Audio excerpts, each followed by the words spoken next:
Children, how are you? कैसे हैं आप लोग? पढ़ाई लिखाई कैसी चल रही है? उम्मीद करता हूँ बहुत बढ़िया चल रही होगी। आप लोग मेहनत कर रहे हैं लगातार और कंसेप्ट्स भी आपके क्लियर होते चले जा रहे हैं। एटलीस्ट बायोलॉजी में तो आपको कोई प्रॉब्लम आने वाली नहीं है, आई एश्योर यू। तो हम लोग टिश्यूज नाम का ये चैप्टर डिस्कस कर रहे हैं। इससे पहले भी हमारी 2 वीडियोस आ चुकी हैं इस चैप्टर से रिलेटेड, और हमारी इस तीसरी वीडियो यानी कि पार्ट 3 में हम लोग डिस्कस करने जा रहे हैं प्लांट टिश्यू की जो सेकंड कैटेगरी है यानी कि परमानेंट टिश्यूज। इसके बारे में आज मैं आप लोगों के साथ डिस्कस करूंगा और इसके सारे ही पॉइंट्स हम लोग बहुत बारीकी के साथ पढ़ेंगे। देखिए, परमानेंट टिश्यूज की अगर हम बात करते हैं, ये मेरिस्टेमेटिक टिश्यू ही कन्वर्ट हो जाते हैं बाद में परमानेंट टिश्यूज में, और इसमें किसी भी तरीके का कोई सेल डिवीजन नहीं होता है। They are made up of the cells which have lost the power of cell division. कोई सेल डिवीजन इसमें नहीं है, क्योंकि अब ये सेल्स के अंदर डिवाइड होने की पावर ही नहीं बची है। These cells have definite shape, में बी लिविंग और डेड। ये जरूरी नहीं है कि लिविंग ही हो सेल, सेल में भी लिविंग, सेल्स में भी डेड, थिक और thin walled and large in size. तो plant tissues are of 2 types. ये परमानेंट टिश्यूज में एक कैटेगरी हम सिंपल परमानेंट टिश्यूज, और दूसरी कैटेगरी में हम लेते हैं कॉम्प्लेक्स परमानेंट टिश्यूज को। बच्चों, क्या खास बात है सिंपल परमानेंट टिश्यूज की? तो खास बात यह है कि सारी की सारी सेल्स एक सी होती हैं।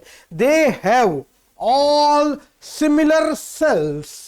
These tissues are made up of one type of cells only having similar structure and function, जिनके काम भी एक से और शक्ल भी एक सी। These are of 3 types। अब देखिए, इनके अंदर भी 3 कैटेगरीज हैं। आप याद करिए, पीसीएस, पीसीएस ऑफिसर्स होते हैं। तो P for parenchyma, C for collenchyma and number 3S for sclerenchyma. आप देखिए, एक एक करके इन तीनों ही कैटेगरीज को हम स्टडी करेंगे। पैरेन्काइमा की अगर बात करते हैं तो सबसे पहली खास बात है कि ये सेल्स लिविंग सेल्स हैं। याद कर लीजिए कि ये सेल्स लिविंग सेल्स होती हैं। इनकी सेल वॉल थिन होती है और सेल्यूलोज से बनी होती है। 3 बातें मैंने आप लोगों को बताई। पहली बात, जो सेल्स हैं पैरेन्काइमा की, they are living. Second point, cell wall is thin and the cell wall is made up of cellulose, right. साथ में कुछ प्लांट सेल्स में पैक्टिन और हेमीसेल्यूलोज की प्रेजेंस भी देखी गई है, राइट। अब दूसरी चीज होती है इंटरसेल्यूलर स्पेस, यानी कि सेल्स के बीच बीच की पाई जाने वाली खाली जगह, वो यहां पर देखी जा सकती है। आप लोग देख सकते हैं कि जो सेल्स अरेंज हैं, ये गोलाई में सेल्स बनी हुई हैं, स्फेरिकल सेल्स हैं, और इनके बीच में खाली जगह आपको बहुत सारी यहां पर ये दिखाई दे रही है, राइट बच्चों। ये सारी सेल्स के बीच में ये हमें खाली जगह जो भी दिखाई दे रही है, this is called intercellular space, right.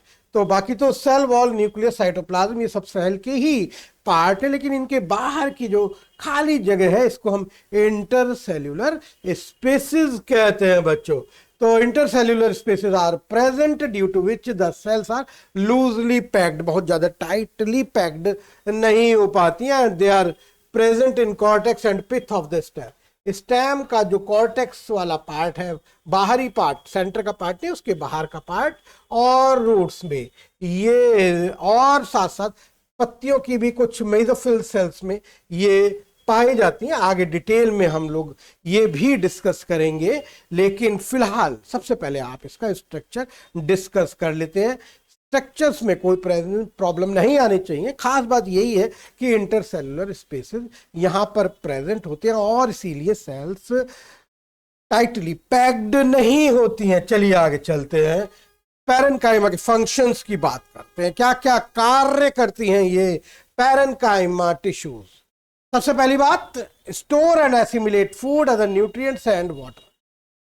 जो फोटोसिंथेसिस से फूड फॉर्मेशन होता है, राइट, उसको स्टोर करने का काम पैरेन्काइमा टिश्यूज करते हैं। Mechanical strength and support provide करने का काम भी ये पैरेन्काइमा टिश्यूज करते हैं और साथ साथ वेस्ट प्रोडक्ट्स को भी ये स्टोर करते हैं। अब दूसरी एक खास बात बताऊंगा, पानी में पाए जाने वाले पौधे हाइड्रोफाइट्स कहते हैं। इसमें जो इंटरसेल्यूलर स्पेसेस है उनका साइज बड़ा होता है, यानी कि सेल्स बहुत दूर दूर पहुंच जाती है और बीच की खाली जगह है इंटरसेल्यूलर स्पेसेस में हवा भर जाती है, राइट। और इसमें हवा भर जाने की वजह से प्लांट आसानी के साथ पानी में तैर सकता है और ये कैटेगरी, ये स्पेशल मॉडिफिकेशन कहलाता है aerenchyma. Aerenchyma is the modification of parenchyma. Exams में एरेनकाइमा के बारे में बहुत सारे सवाल पूछे जा सकते हैं और आपको यही जवाब देना है कि aerenchyma is the modification of parenchyma tissue and it is found in hydrophytes, यानी कि पानी में पाए जाने वाले पौधे। आपने देखा भी होगा पानी में पाए जाने वाले पौधे बहुत हल्के होते हैं और हल्के होने के पीछे वजह केवल यही है कि उसके अंदर इंटरसेल्यूलर स्पेसेस काफी बड़े बड़े हो जाते हैं और उनमें एयर फिल हो जाती है। एंड समटाइम्स, कभी कभी कुछ प्लांट्स में ये भी देखा गया जो कि हाइड्रोफाइट नहीं है कि they are very rich in chloroplast. Chloroplast की मात्रा बहुत ज्यादा उसके अंदर पाई जाती है ताकि वो फोटोसिंथेसिस बहुत मात्रा में कर सकते हैं, बहुत सारा फूड बना सकते हैं। और ऐसा मॉडिफिकेशन पैरेन्काइमा का कहलाता है क्लोरेन्काइमा। क्लोरेन्काइमा याद रखिएगा क्लोरोप्लास्ट से, और एरेनकाइमा आप याद रख सकते हैं एयर कैविटीज से, राइट। तो ये दोनों ही मॉडिफिकेशंस आपने समझ लिए। अब बात करेंगे कॉलेनकाइमा टिश्यूज की। देखिए कॉलेनकाइमा टिश्यूज के अंदर बाकी सब कुछ वैसे ही है पैरेन्काइमा जैसा, केवल आपको देखिए लिविंग सेल्स की बात अगर हम करते हैं तो पैरेन्काइमा भी सेल्स लिविंग ही थी और कॉलेनकाइमा में भी सेल्स लिविंग है। केवल अंतर इतना है कि इनके अंदर इंटरसेल्यूलर स्पेसेस आपको दिखाई नहीं दे रहे हैं, बल्कि सारी सेल्स एक दूसरे के साथ टाइटली पैक्ड आपको दिखाई दे रही है। और साथ साथ जहां पर 3 वॉल्स मिलती हैं वहां पर उन कॉर्नर में आपको ये दिखाई दे रहे हैं डिपोजिशंस, ये थिक कॉर्नर्स है, राइट। तो यहां पर कुछ सेल्यूलोज एक्स्ट्रा डिपॉजिट हो जाता है जिसकी वजह से इसकी मजबूती और ज्यादा बढ़ जाती है। ये मैकेनिकल स्ट्रेंथ बहुत ज्यादा प्रोवाइड कर सकते हैं, बहुत हार्ड हो जाते हैं। There is extra deposition of cellulose at the corners of the cells. Cells में भी सर्कुलर, ओवल और पॉलीगोनल इन शेप। तो these are found in leaf stalks below the epidermis and leaf midribs। पत्तियों के जो ब्रांचेस होती हैं, पत्तियों का जो वो हिस्सा जहां पर पत्ती स्टेम से जुड़ी होती है वहां पर ये सेल्स पाई जाती है। और इनके बीच में इंटरसेल्यूलर स्पेसेस आपसे जैसे मैंने बताया कि दिखाई नहीं दे रहे हैं, बहुत छोटे होते हैं या नहीं होते हैं। तो फर्नीचर वगैरह बनाने में ये लकड़ियां बहुत काम आती है क्योंकि सेल्यूलोज की एक्स्ट्रा मात्रा की वजह से इसकी मजबूती बहुत बढ़ जाती है। और ऐसी लकड़ियों से अगर फर्नीचर बनाया जाता है तो बहुत दिनों तक चलता है, वो जल्दी से टूटता नहीं है। अब फंक्शंस ऑफ कॉलेनकाइमा की अगर हम बात करते हैं, to provide mechanical strength and support, to provide elasticity to plants and to allow easy bending without breaking.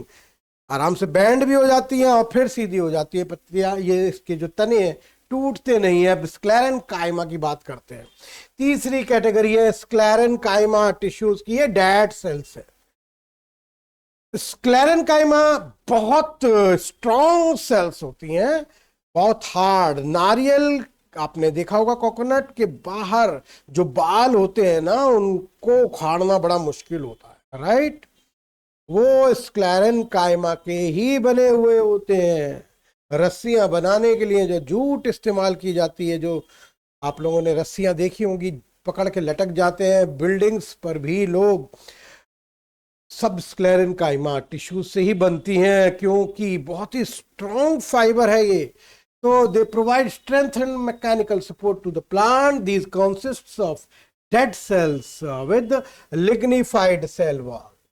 Cell wall के अंदर एक केमिकल सब्सटेंस लिग्निन का डिपोजिशन इनको बहुत स्ट्रांग बनाता है, इसीलिए इनको लिग्निफाइड सेल वॉल्स कहा जाता है। और इंटरसेल्युलर स्पेसेस मौजूद नहीं होते हैं, जिसकी वजह से भी मजबूती बहुत ज्यादा होती है। These tissues are present in stamps, around vascular bundles in the veins of leaves, as well as in the hard covering of seeds and nuts. बादाम अखरोट बहुत हार्ड होते हैं because of these tissues only. अब इसमें हम बात करते हैं दो तरह की स्ट्रक्चर, दो तरह की टाइप्स, कैटेगरीज स्क्लेरेन्काइमा में देखी गई है। एक कैटेगरी देखी गई है स्टोन सेल्स की और दूसरी कैटेगरी देखी गई है फाइबर्स। फाइबर्स टेपरिंग एंड लिए हुए होते हैं, राइट, टेपरिंग एंड लिए हुए होते हैं और यही फाइबर्स रस्सियां बनाने के काम आते हैं, बहुत मजबूत होते हैं। जबकि stone cells irregularly shaped cells होती हैं और बहुत मजबूत होती है, इसीलिए इनको स्टोन सेल्स या स्लेरिड्स कहा जाता है। और आपने नाशपाती खाते हुए कर्र कर्र की आवाज आपको महसूस होती है, वो केवल इन्हीं स्टोन सेल्स की वजह से, रफ स्टोन सेल्स और स्लेरिड्स, इनकी वजह से वो कर्र कर्र की आवाज आपको आती है। तो फंक्शंस की बात करते हैं अगर हम स्क्लेरेन्काइमेटस सेल्स की, तो ये मैकेनिकल सपोर्ट प्रोवाइड करती है प्लांट को and protective covering, hard covering, बादाम अखरोट के बाहर आप देख सकते हैं। और इसके अलावा प्लांट बॉडी को फ्लेक्सिबिलिटी और इलास्टिसिटी भी प्रोवाइड करती हैं। तो हमने स्टडी किया आज प्लांट्स के अंदर पाए जाने वाले परमानेंट टिश्यूज के बारे में, राइट।